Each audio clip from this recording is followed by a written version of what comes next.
সকালের সংবাদে আপনাকে স্বাগতম। প্রথমেই জানিয়ে দিচ্ছি সংবাদ শিরোনাম। ঢাকা ময়মনসিংহ রুটে চলছে অনির্দিষ্টকালের বাস ধর্মঘট। যাত্রীর সাথে চালক হেলপারের বিরুদ্ধের জের, ভোগান্তিতে 5 জেলার চলাচলকারীরা। চাকসু নির্বাচনে উৎসবমুখর ক্যাম্পাস, কাল শেষ হচ্ছে প্রচারণা।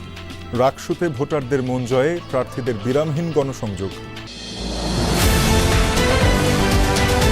হবিগঞ্জে 5 বছরেও শেষ হয়নি ব্রিজের নির্মাণ কাজ, ঝুঁকি নিয়ে চা শ্রমিকদের চলাচল। দ্রুতই শেষ করার আশ্বাস এলজিইডির। একযোগে সারা দেশে প্রথমবারের মতো মাসব্যাপী টাইফয়েড টিকাদান ক্যাম্পেইন শুরু। 9 মাস থেকে 15 বছর বয়সীরা পাবে প্রতিষেধক গ্রহণের সুযোগ। এবার শুনবেন বিস্তারিত।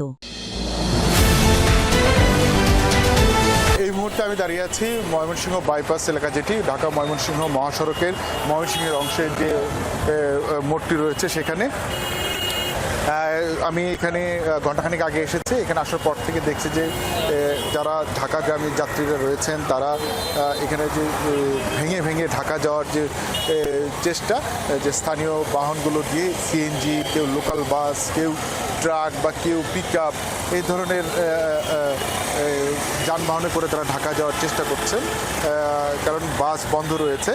তবে সবচেয়ে বেশি বিপাকে পড়েছেন যারা ময়মনসিংহ বিভাগের বিভিন্ন জেলা থেকে, নেত্রকোনা, জামালপুর, শেরপুর, এইসব এলাকা থেকে যারা ঢাকার উদ্দেশ্যে রওনা দিয়ে যাচ্ছিলেন, যারা ময়মনসিংহে স্টপেজ দিয়ে ময়মনসিংহ থেকে অন্য বাসে করে ঢাকায় যাওয়ার কথা ছিল, ময়মনসিংহে এসে তারা আটকা পড়ে গেছেন। আসলে তারা যেতে পারছেন না কোনো দিকে।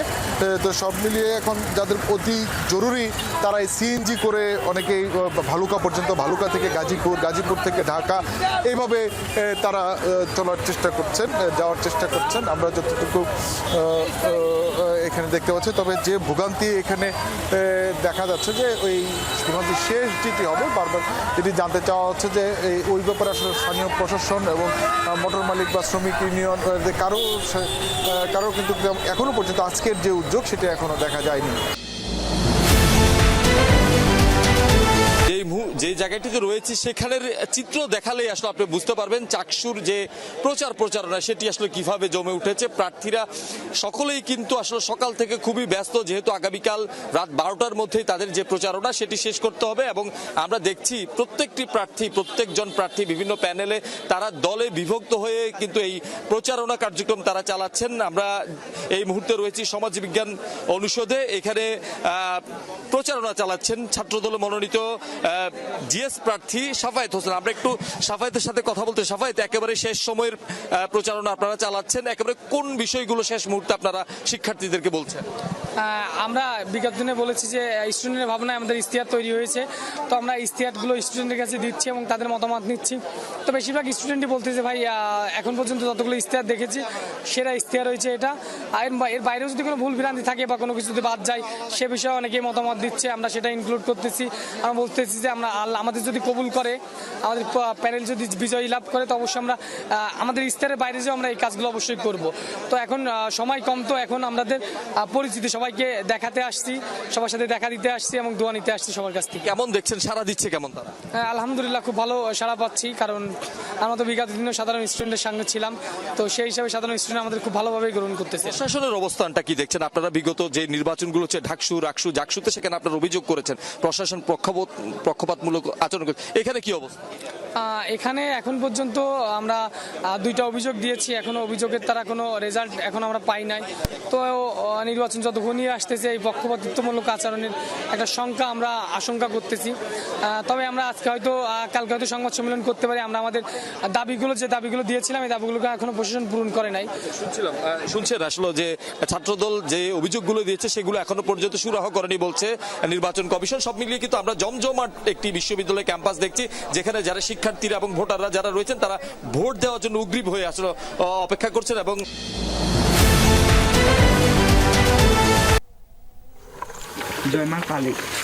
পাহাড়ি ছড়া পার হতে 10 ফুট উপর থেকে লাফ দিতে হয় চা বাগানের শিক্ষার্থীদের। ঝুঁকি নিয়ে স্কুলে যেতে হয় তাদের। এতে কখনো আঘাত লাগে, কখনো নষ্ট হয় কাপড়। অথচ ছড়ার উপরে 5 বছর ধরে চলছে ব্রিজের নির্মাণ কাজ। স্কুল কলেজ যেতে পারে না, বাচ্চা কাচ্চাদের পড়তে এই সুযোগ নাই। আর উপর থেকে লাভ দিয়ে আমরা আসছি এখানে অনেক সমস্যা। এই যে দেখেন আমরা পরীক্ষা দিয়ে যাইতেছি, টাইমের নিয়ে অনেক ব্রিজের কারণে আমরা যেতে পারছি না, একটু গাড়ির সমস্যা। হবিগঞ্জের মাধবপুর উপজেলার সুরমা ও তেলিয়াপাড়া চা বাগানের কয়েকটি বস্তি সহ আশপাশের গ্রামবাসীর প্রধান রাস্তা এটি। সংযোগ সড়ক না থাকায় সীমাহীন দুর্ভোগে কয়েক হাজার মানুষ। বিকল্প সড়কে প্রায় 3 কিলোমিটারের কষ্ট এড়াতে জীবনের ঝুঁকি নিচ্ছেন কেউ কেউ। সবচেয়ে ভোগান্তিতে নারী আর বৃদ্ধরা। পুরুষ মানুষ তো ঝাঁপায় উপায় যেমনি হোক এরা নালা খালা ভাঙ্গা গায়, আমরা মহিলা মানুষের তো কষ্ট অনেক হয়। আদিবাসী 7-8টা গ্রাম আছে এখানে, প্রায় 15,000-20,000 লোকের বসবাস। সরকারের প্রায় 3 কোটি টাকার বাজেট এটা, তারপরে তার কোন কাজের গতি নাই। 2020 সালের মাঝামাঝিতে তেলিয়াপাড়া শাহপুর সড়কে 45 মিটার ব্রিজের নির্মাণ কাজ শুরু করে স্থানীয় সরকার প্রকৌশল বিভাগ। প্রায় 3 কোটি টাকা ব্যয়ে কাজের দায়িত্ব পায় মেসার্স হাসান এন্টারপ্রাইজ। এলজিইডির নথি অনুযায়ী 2022 সালের নভেম্বরে কাজ শেষ হওয়ার কথা, অথচ 5 বছরেও শেষ না হওয়ায় ক্ষুব্ধ স্থানীয়রা। তো এটা খাস কইরে সেটা কন্ট্রাক্টর বাইকে গেছে, এখন খাস করে না, দাঁড়িটা কিতা সিজন আইলে ঠিক করুম। আমরা চাই কি সরকার আমাদের জন্য একটা ভালো সড়ক পথ কইরা দিক, যাতে আমরা যাতায়াতের জন্য একটু সুযোগ সুবিধা হয়। বেশিরভাগ কাজ শেষ হলেও সংযোগ সড়ক না থাকায় ব্রিজটি ব্যবহারের অনুপযোগী। ঠিকাদারি প্রতিষ্ঠান ও এলজিইডি বলছে চলতি মাসেই শেষ করা হবে নির্মাণ কাজ। বৃষ্টি কমলে আমরা এটা কইরা দেব। এলজিইডি থেকে প্রোডাকশনের ব্যবস্থা করেও না, যদি করতে হন আমি নিজেই কইরা জীবনে ভাব করছিলাম, আল্লাহ মোচন করুন। অক্টোবরের মধ্যে তাকে কাজ সমাপ্ত করার জন্য সময় বেঁধে দেওয়া হয়েছে। এই সময়ের মধ্যে কাজ সমাপ্ত না করলে ঠিকাদারি লাইসেন্স ডিবার সহ জরিমানা সহ লাইসেন্স চুক্তি বাতিল করার প্রয়োজনীয় পদক্ষেপ গ্রহণ করা হবে। এরই মধ্যে 2,42,00,000 টাকার বিল উত্তোলন করেছে ঠিকাদারি প্রতিষ্ঠান। 2 দফায় তিনি উদ্বোধন করেছেন, একটি বরিশাল বিভাগীয় পর্যায়ে টিকাদান কর্মসূচি, অপরটি বরিশাল সিটি কর্পোরেশন। এবং তিনি 11:30টার দিকে বরিশাল সরকারি বালিকা বিদ্যালয়ে তিনি টিকাদান কর্মসূচির উদ্বোধন করেন এবং সেখানে উদ্বোধন শেষে তিনি বরিশাল জিলা স্কুলে বরিশাল সিটি কর্পোরেশনের যে টিকাদান কর্মসূচি সেটি উদ্বোধন করেন। আমি এই মুহূর্তে রয়েছি বরিশাল জিলা স্কুলে এবং এখানে তিনি 2 জায়গায় তিনি বিশেষ করে অভিভাবকদের উদ্দেশ্যে কথা বলেছেন। তিনি যেটি বলতে চেয়েছেন যে টাইফয়েড টিকা দেয়া ভবিষ্যতের যারা ভবিষ্যৎ প্রজন্মর আছে, বিভিন্ন স্কুল কলেজের শিক্ষার্থী আছে, তারা একটি বড় ধরনের রোগ থেকে তারা নিরাময় পাবেন এবং এই টিকাটি নেয়ার জন্য অভিভাবকদের প্রতি সবচেয়ে বেশি তিনি অনুরোধ জানিয়েছেন, অভিভাবকদের দৃষ্টি আকর্ষণ করেছেন। এবং এবছর বরিশাল বিভাগে প্রায় 26 লাখ মানুষকে এই টিকাদান কর্মসূচির আওতায় আনা হবে। এর মধ্যে বরিশাল জেলায় 6 লাখ এবং বরিশাল সিটি কর্পোরেশন এলাকায় প্রায়